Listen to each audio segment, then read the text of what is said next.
அனைத்திந்திய அண்ணா திராவிட முன்னேற்றக் கழகத்தின் புரட்சித் தலைவர் எம்ஜிஆர் அவர்களை வணங்கி, இதய தெய்வம் புரட்சித் தலைவி அம்மாவை வணங்கி, அண்ணன் கழக பொதுச் செயலாளர், முன்னாள் சிஎம், வரப்போகும் சிஎம் அண்ணன் எடப்பாடியார் அவர்கள் வழியில் ஆணைக்கு இணங்க அண்ணன் பாக்குமார் மாவட்ட தலைவர் அவருக்கும் அவர் வழியிலும் அண்ணன் பொறுப்பாளர் முன்னாள் அமைச்சர் அண்ணன் என்ஆர் சிவபதி அண்ணன் அவர்கள் மிக அருமையாக என்னை வழிநடத்தி கொண்டிருந்தார்கள்.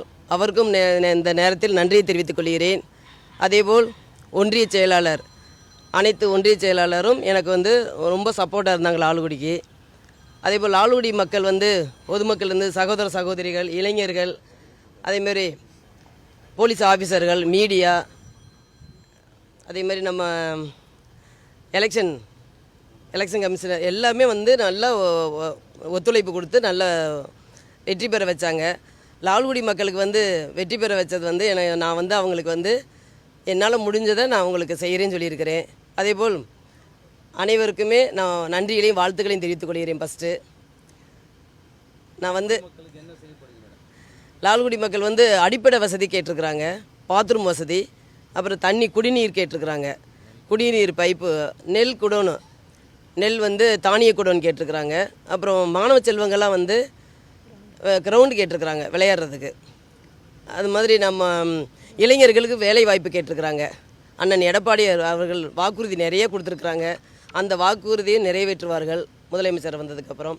அதேபோல் நாங்களும் அந்த லால்குடி மக்களுக்கு நம்பர் 1 தொகுதியாக நாங்கள் செய்து கொடுப்போம் என்று நான் கூறிக்கொள்கிறேன். டிமோரோஸ் மார்ட்டின் அது என்னை வெற்றி பெற செய்ததற்காக அவர்களுக்கு அனைத்து பொதுமக்கள், உறவினர்கள், என்னுடைய லால்குடி சொந்தங்கள் தான் சொல்லலாம். அந்த மாதிரி நல்ல வேலை செஞ்சாங்க. ஒன்றிய செயலாளர் சூப்பர் நடேசனாக இருக்கட்டும், அதே போல் சிவகுமார் அண்ணன், பொன்னிசேகர், அதே மாதிரி நம்ம அருணகிரி அண்ணன், சிவகுமார் அண்ணன், அதேமாரி நம்ம பிச்சைப்பிள்ளை அவர்கள், ஜேக்கப் அவர்கள், இந்த அனைத்து ஒன்றியமும் நல்லா வேலை செஞ்சாங்க. அதே போல் மகளிர்களும் செல்வமேரி அவர்கள், அதே போல் நம்ம ஜெயா, உஷா, கீர்த்தனா எல்லாருமே நல்லா வேலை செஞ்சாங்க. உங்கள் குடும்பத்திலிருந்து 3 பேர் சட்டமன்ற உறுப்பினராக இப்போ வந்திருக்கிறீங்க. குறிப்பாக தமிழகத்தில் நீங்கள் உட்பட 2 பேரும், புதுச்சேரியில் ஒருத்தவரும்.